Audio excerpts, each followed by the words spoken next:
right, good morning, everybody. So today is going to be mastering telesales. So my name is Goodrich. I've been selling life insurance for, 10 years now, full time.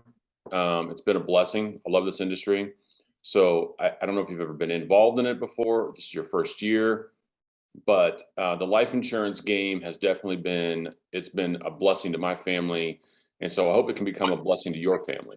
It's not an easy thing to do, but as long as you can get past the nonsense, I guess you could say, that buyers will tell you over the phone, and as long as you can develop a thick skin, you'll be good at it. And you're just going to have to, there's a couple of things that we do in the industry that others aren't willing to do, which is why you can make so much money in life insurance. There was a report that came out that said there's more millionaires created in the financial world than any other world. Okay. And insurance is a big part of that. And so you're in that industry now. So treat it like it's a real business. The one thing that I've noticed about this is if you treat insurance like a actual job, meaning that you work for you. So if you require your employees to give 100% effort, then you need to require yourself to give the same effort. So give yourself the opportunity to be successful here by working your butt off, and you will. It's crazy. So today we're going to talk about telesales. So I did the first basically 10 years of my career was face-to-face sales, only face-to-face, calling mortgage protection leads, calling final expense leads, calling Facebook leads, calling internet leads, going and seeing them face-to-face. I live here in Las Vegas. So I used to travel to California. I used to travel to Arizona. I used to fly to Florida. I used to fly to Texas. I used to fly to Ohio to see clients and to run business. And I would go with 25 or 30 appointments, help 10, 15 families, and I would come home, and that's what we did. And then I would do the same thing in California. I would drive to California, then I would drive to Arizona. And I did that for 9 years, 10 years. And it was hard on my family. It was hard on myself. And I put a lot of miles on some cars, right? But that's okay.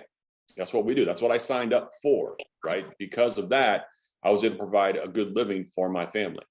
So everyone, if you would do me a favor, just mute yourselves. And then if you have questions, just unmute. So then when COVID happened, we all kind of knew the direction the world was going with doing everything over Zoom and telesales. The great part about Family First Life is they stepped up. They didn't go backwards. Family First Life during COVID put their foot on the gas while everybody else was slowing down. And they were still seeing people face to face. We would bring chairs and tables and put them in our trunks. And they would drive to people's homes and do the presentation on the driveway, right? Wearing masks, the whole 9 yards. And some of us were trying to learn how to do things over the phone, but it was the first time I'd ever done anything over the phone. And I think that telesales is one of the hardest things to learn.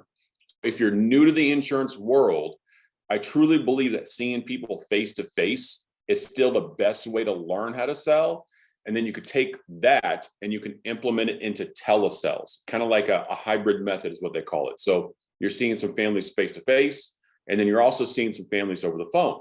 And the idea is you can learn what people's traits are, because it is very much a nuanced business, meaning you got to learn what people's tone is, and you got to learn how they're reacting to what you're saying, because it's sales, right? And if you don't know if someone's not feeling what you're saying, like if they've got their hands crossed or they're just not, they might be on their phone. You could be on your phone and you're paying attention to me, right? And if you're on your phone, you're not actually paying attention. Okay, there's not actually such thing as a multitasker. What happens is your brain focuses on one thing at a time. That's the way it works. You could have multiple things that are going on, but you're not actually paying attention. And so what's happening is you're missing things. So if you're not sitting with the client, they're not giving you their full attention, then you're not actually getting the point home, which is why you might not be making sales. Okay, so you got to learn to grab people's attention. And I think the best way to do it is in person. So, but over the phone has been a game changer. And if you can learn how to sell over the phone, you can sell anything over the phone, not just life insurance. Like This is a great industry, but it might not be for you. Like, I have no idea. Like, we have a rule of thumb here. So like, if you're not helping 15 families a month in the $1,000, so then this is probably not for you. Okay. Like, if you're new to this, and if you're actually working, and I mean actually working, then you should be helping at least 15 families a month. If you're not, I would question your work ethic. And I would say, are you actually calling leads, or are you pretending to call leads? Or are you actually investing in yourself, thinking you're going to invest in yourself? Because there is a difference between wanting to do something and doing something. And at some point, you're going to have to jump in and go for it to see if this is for you, or you need to find something that might be for you. Okay. And it's okay if it's not, but it's okay if it is. You just got to find out what your thing is going to be. So let's talk about the 3 things that you need to master in order to be a great insurance agent. And I truly believe that Family First Life is the best place for you. The reason why I believe that is because I think the training and the atmosphere is hands down the best in the industry, bar none, the best. And what I mean by that is Family First Life has the most Hall of Fame producers in the industry. A Hall of Fame producer is someone that does over 400 families in a year. Okay. If you can help over 400 families in a year, your financial situation will change dramatically. Okay. And if you want to do that, you've got to get around the people who are doing that on a yearly basis. We have folks that are doing 1,000 families a year. It's amazing what is being accomplished here at Family First Life, but you have to get around those people and learn what they're saying in order to mimic what they're doing. You can't go to someone who's only doing like 100 a year or 200 a year and go, hey, how do I do 400, when they've never done it, right? So one of the best things about this company is that all the people that do trainings, they're Hall of Fame producers, Hall of Fame agency owners. So you can know and feel confident in the fact that what you're being trained on is proper. And what you're being trained on, you can implement, and then you can also become a Hall of Fame producer if that's what you want to do. And we believe anybody can do it. I truly believe anybody can do this. It does not take a lot of, well, it takes skill, but skill can be learned, right? And so like you can learn all the things that you want to accomplish here. You just have to put in the effort. So the 3 things that you need to master, okay? Number 1, you need to master your lead flow. Your lead flow is key. If you don't have anybody to call, it doesn't matter, okay? A lot of the companies in this industry, they want to talk to you about warm market. So bugging your friends and your family and all those kind of things. That's fine. I get it if that's what you want to do. At some point, that's going to run out, okay? Just so you know. So like you can make a list of 100 names and you call that list and you can ask for referrals, but I'm telling you, at some point, it's going to go away. And with all due respect, my friends and my family were always the hardest cases to sell. Okay, because they expect different things from you rather than a stranger. See, to a stranger, you're the professional. And to a stranger, you're the expert. So you're guiding them and they're taking your opinion and they value that opinion. Your friends and family, they might not. I don't know how much pull you have with your family. Does that make sense? So that's the first way. The second way is you can buy leads. Okay. And that's what I'm talking about. You have to become a master at buying leads and knowing where to invest your money properly. Okay. So there's a rule of thumb in this industry. Okay. So for every $1,000 you invest into leads should be around $5,000 of annual premium, around $5,000 of annual premium. That is going to vary depending on each week, but averages will work out over the course of time if you play the numbers correctly. What a lot of new agents do is new agents will not truly invest in themselves because they don't really believe in themselves.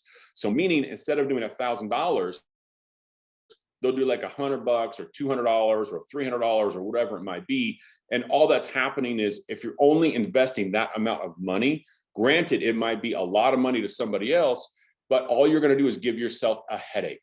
That's what you're going to do because you're not playing the numbers correctly. In order to be successful in sales, you have to put the numbers in your favor.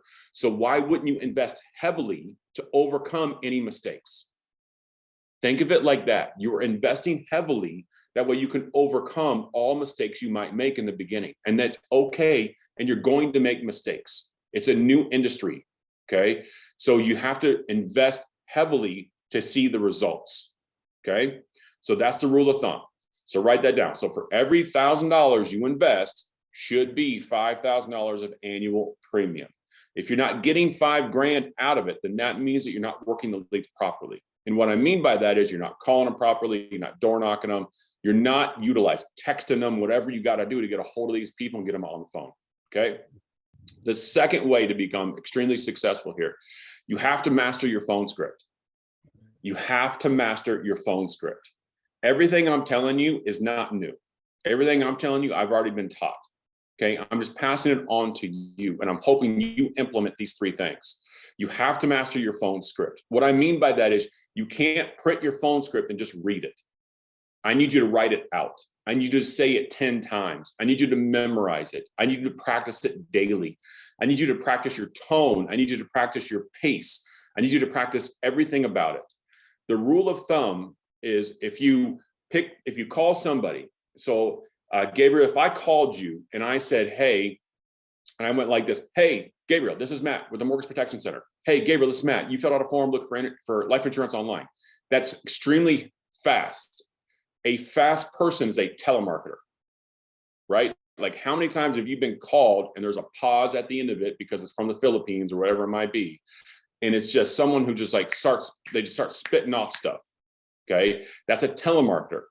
Whereas you are calling from a place of strength because they filled out a form asking for help, right? So it's a different kind of a conversation. It's a slow and low conversation, like Barry White, okay? Slow and low. If you can work on your pace and your tone, people will listen to you, especially because we deal with a lot of seniors. Seniors can't hear high. It doesn't resonate very well. So you need to bring down your tone and you need to bring down your pace. And if you naturally talk fast, or if you have a high tone, you got to work on it. It's just stuff you got to work on. Okay. So it's easy to master. You just have to practice it over and over and over again. And you should be able to overcome all objections, meaning you should have everything memorized. You shouldn't have to go to your form in order to figure out what to say to somebody. You should be able to spit it out. If I should be able to tell you, hey, I'm not interested, you should have to be able to overcome that. If someone says, hey, listen, I don't have time right now, you should be able to overcome that. You should be able to go, hey, listen, I totally understand. I'm busy as well. Real quick, are you available at 9 o'clock or 10 o'clock? You need to be able to overcome these things. Someone says they're not interested. Great. Look, Nicole, I totally understand. I'm assuming you're no longer interested because somebody just told you a price that was way unaffordable that nobody can afford, or you just don't think you can qualify. Which one is it? You need to be able to respond immediately to these things. Okay. If you're running in-person appointments and someone says, no, I don't want anyone to come out and see me.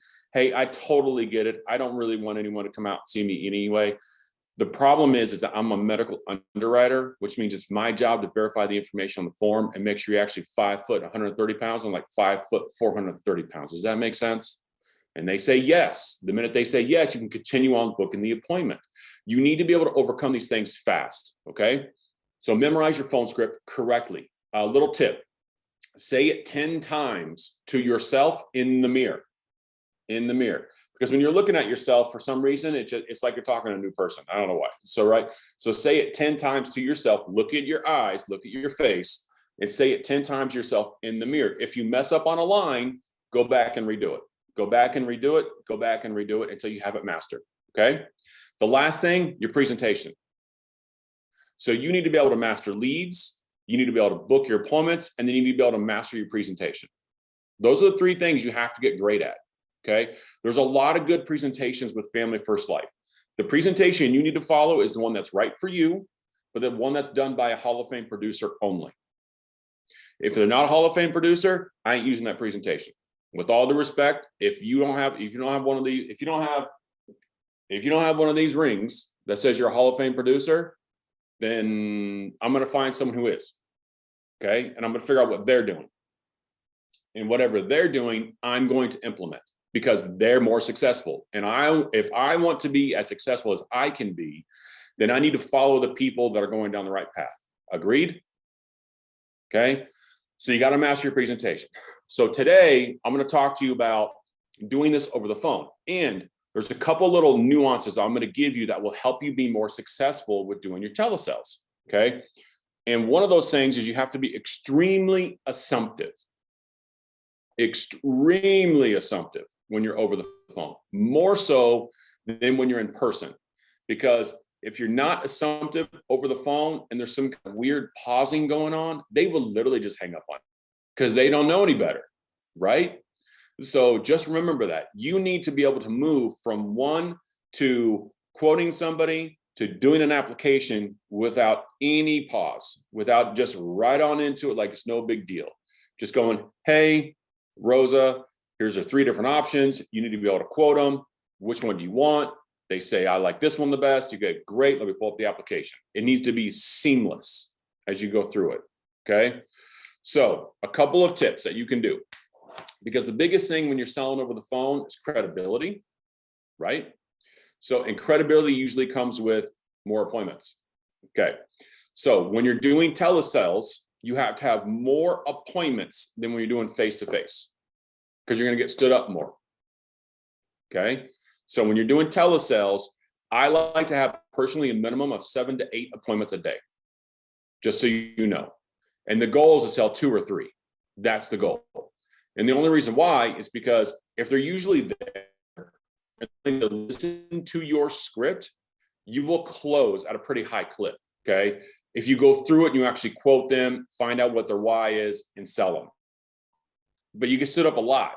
So you just need to overcome that with more appointments. So you have to have more leads. That's okay. So it's kind of like a give and go, I guess you could say. Is like when I was doing face-to-face sales, I didn't have to have as many appointments, right? But also it was also harder to book people face-to-face because a lot of times they just didn't want you to come over. Okay. Telesales, they're willing to listen to you. So you'll book more appointments from the same amount of leads. They just, you'll get stood up more. So I think it kind of works out in the end is what I've noticed, okay? But just because, like, the benefit of this is I get to work from anywhere. So I'm working from home, right? Most of the time I have 2 little kids, and so I get to work from home. I get to take them to school. I get to pick them up from school. When my wife, she picks them up from school. So that's the agreement. I take them, she picks them up, okay? So I get to work. I don't miss anything. That's the benefit of doing this. But when I'm here working, man, I'm on the phone because you have to overcome it. Okay. So doing telesales actually means you're probably going to work harder, but it's worth it. Okay. So credibility is big. You have to develop credibility. So how do you build credibility on the phone? So there's a couple things that I do. And if you implement this, if you're struggling getting, I don't know where you're at in the process, okay? So, but if you're struggling getting people's socials, if you're struggling getting their banking information or their driver's licenses, or you're struggling getting applications, then you have a credibility problem, okay? Meaning they don't trust you. So why are you different than anybody else who's calling them? So you need to figure out why you're different, okay? And they need to know why you're different. They need to know you're the professional. You're not a scammer. You're not a telemarketer. This is what you do, right? So there's a couple of ways that I do it. So if I was calling you and I go, hey, this is Matt. I'm calling you because you filled out a form online looking for some final expense coverage. And you put on here your date of birth is 8/3/1964, correct? And they say yes. And I go, great. Listen, Rosa, my job is I'm a field underwriter in the state of Nevada. So it's my job to verify the information on the form and to figure out what you can qualify for. Sound good? And they say, sounds good. And then I say, now, to make sure that you know exactly who I am, what I want to do is I'm going to shoot you a text message real quick. It's Insurance Dude Matt. Okay, so it's coming from my personal cell phone. Let me know if you got it. So I shoot them a text message. It says Insurance Dude Matt. Boom, send it. They got it. I go, great. Now what I want to do, because I have to ask you some very personal information to figure out what you qualify for. But before I do that, I want to send you a copy of my insurance license. and a copy of my driver's license. That way you can verify me with the state of Nevada.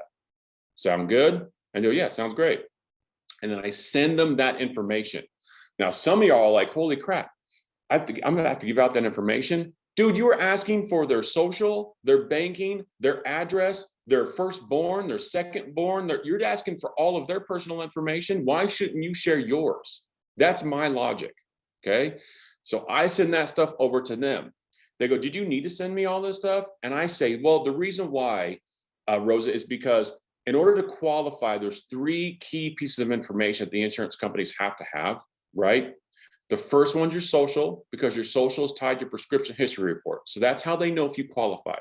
The second one's going to be your driver's license. Your driver's license is tied to if you're a good driver, any DUIs, felonies, any of those kind of things. And the last one's your banking information. They need your banking information because they need to know you're the one paying for your own policy. You're not buying a policy on somebody else, because it prevents fraud. Does this make sense? It's very personal information. And because of that, I wanted to send you mine. Sound fair? Sounds fair. You see how that works? I'm getting all of that stuff out of the way in the beginning. So then it's not a surprise when I ask for it. Why? I just told them why I need to have it. They can't qualify without it. Okay. A lot of times what happens if we're struggling getting that information is because we're doing like a bait and switch. We're not really telling them all the things they need. And then all of a sudden we're hitting them, hey, what's your banking information? And they're like, whoa, what do you mean? What's my banking information? So I would rather you be on offense than defense at all times. Get all the objections out of the way up front, right? Just be done with it, okay? So credibility, that's the biggest one, right? Next, you need to be able to take their guard down, okay? So when you're selling in person, I can handle any objection you give me in person. I'm sitting at your table, man. Like I'm sitting at your table, unless you legit kick me out of your house, we're going to overcome pretty much everything. Over the phone, they'll hang up on you, okay? So you need to be able to take people's guard down as quick as possible, okay? If I'm going too fast, stop me, but we're recording this. So I hope this is helping somewhat. So the key is you got to take people's guard down. So if I was calling Kobe and I go, hey, Kobe, okay, so here's the process. So I always like to say my role and purpose. So my role and purpose is this. My role and purpose is to do this. And by saying that, it lets them know what the next steps are, okay? So Kobe, my role and purpose as a field underwriter is to do a couple of things. Number one, I got to ask you about your finances to see what you can qualify for. Number two, I got to ask you about your health, because I have no idea what type of products you can qualify for. It's just going to depend on your prescriptions that you take, your doctor's reports, all those kind of things. And number three, once you pick out an option you prefer, we're going to submit a request for coverage to the carrier of your choice. When we submit that request, they're going to take about 5 to 10 business days to look at you to see if you're going to get qualified for it. Okay. I have no idea if it's going to be $5 a month or $500 a month. And I honestly don't care. My job is to try to get you qualified for something. So here's what happens, Kobe. When we fill out that application for coverage and we submit it to the carrier, they'll take, like I said, 5 to 10 business days. Then what's going to happen, Kobe, is once you get approved, that's when they will draft the first premium. That means that you and the insurance company are now tied together. So if you passed away, it pays out, okay? Then what will happen, Kobe, is you're going to get a policy in the mail. When you get that policy in the mail, the state of Nevada says you have what's called the free look period, which is 10 days in Nevada, but most insurance companies, they give you 30. So that's going to give you about 30 days to look at the policy. Now, during that 30 days, you can either increase it, you can decrease it, or Kobe, you can cancel it and they have to legally reimburse you any money if you're not happy with the policy. Does this make sense so far? And they say, sure. Yes. Okay. Then you go, great. So that gives you about 40 days to think about it. So there's no pressure today. I just want you to pick the option that's most affordable today. Is that fair? And they say, yes. Does this make sense? So the idea is, number one, we've now given them credibility because we shot them our ID and our insurance license. Now I'm taking away all of their guard. I'm letting them time to process. All you're doing today is picking something. It's not official yet, right? Now, some things to keep it on the books. After you say all these things, you also need to have good follow-up, because you can't say to someone, hey, over the next 30 days, you're going to hear from me again. We're going to go over it again, and then you not call them again. Does that make sense? So the key to this presentation is, once you establish that, and you establish that they have 40 days to think about it, 30, 40 days to think about it, you need to follow up. Call them. Did you get your policy in the mail? Is it exactly what we said it was? Are you happy with it? Do you want to make any changes to it? Great. You're going to hear from me in 6 months. Put it in your drawer. You're done. Does that make sense? A simple follow-up, you'd be amazed at how much business will stay on the books just by following up, because that no one else does anymore. Okay. Great customer service is something that nobody does. So if you do it, you'll keep your business on the books. Okay. Is this helpful so far? Okay. So you've got the introduction, you've got putting their guard down. And now I'm going to give you a couple closes, because the middle part is just doing the financial questioning. So the middle part is finding out their why, which is extremely important. Okay. So when you're doing the middle part, just remember to fill out the financial form that's on all the Family First Life websites. Okay. Go over their budget, find out what they can actually afford, and find out why this is important to them. If you can do that, you're going to close them. Now, a quick tip. When you're talking to someone, so if I'm talking to Rosa and I go, hey, Rosa, who are you looking to protect? Well, I just want to make sure that my burial expenses are taken care of. That way my family doesn't have to pay for anything. Got it. Who's going to be in charge of your burial? Oh, that's going to be my son, Asher. Okay, Asher. Okay. How old is Asher? Asher is 21 years old. Great.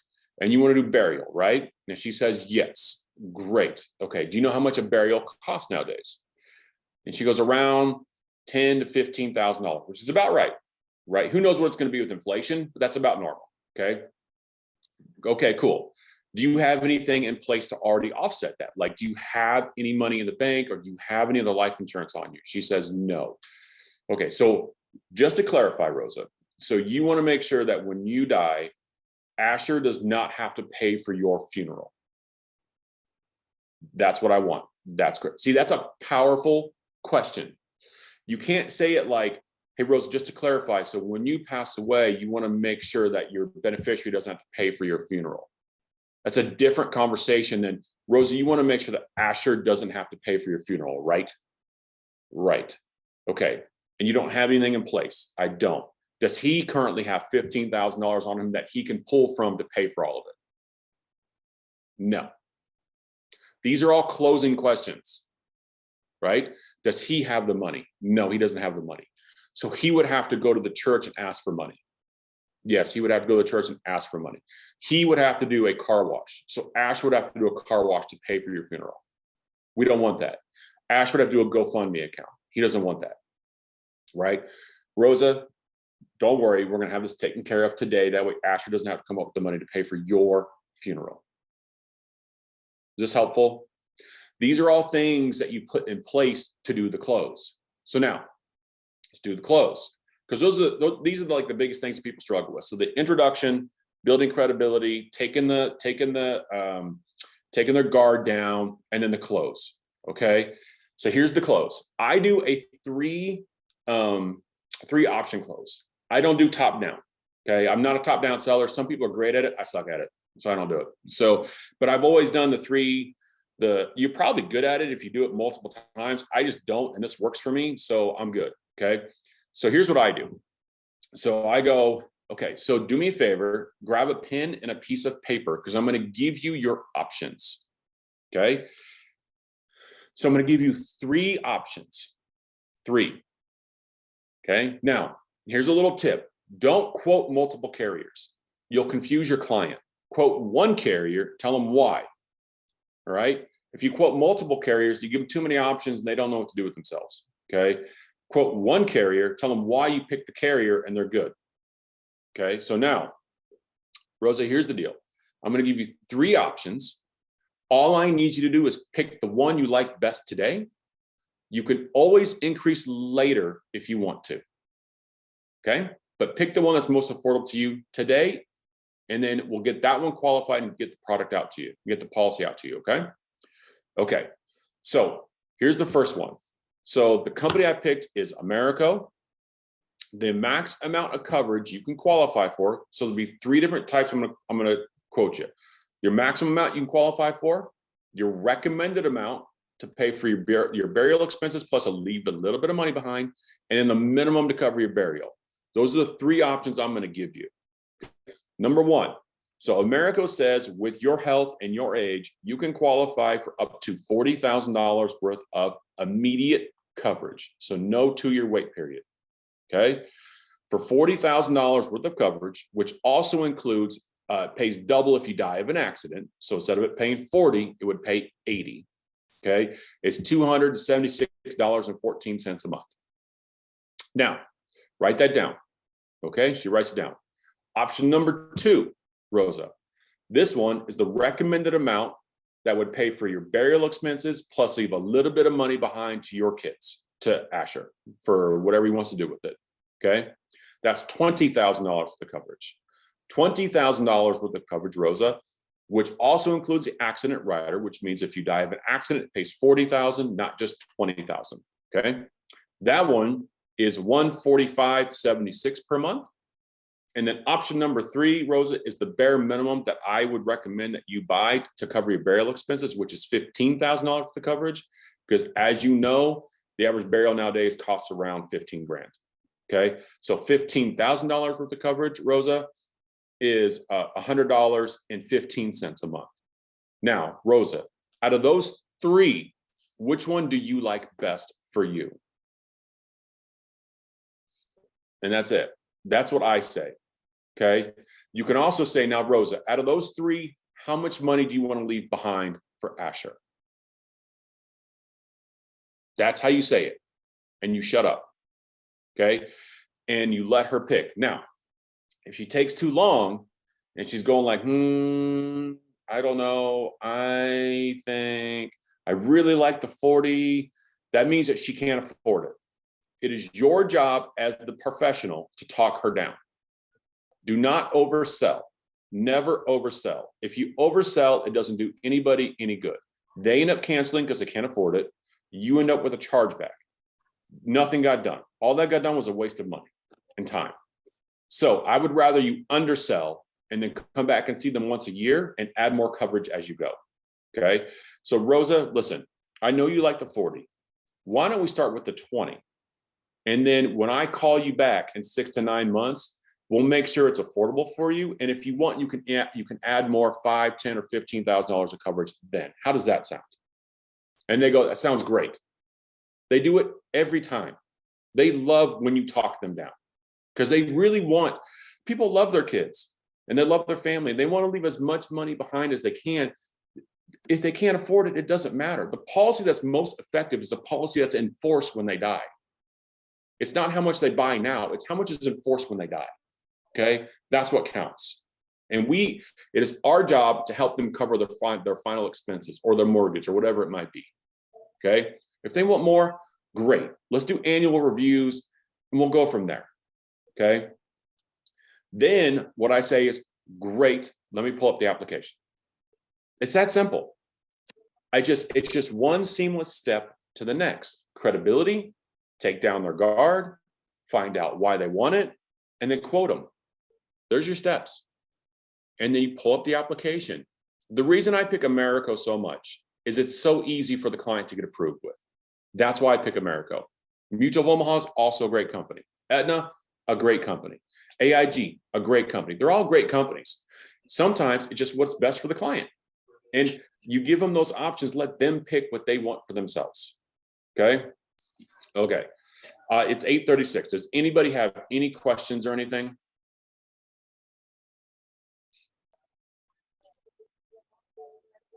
Awesome. Okay. I hope this was helpful. We've got it recorded. So if you have any questions or you want to go back, I'm happy to help at any time.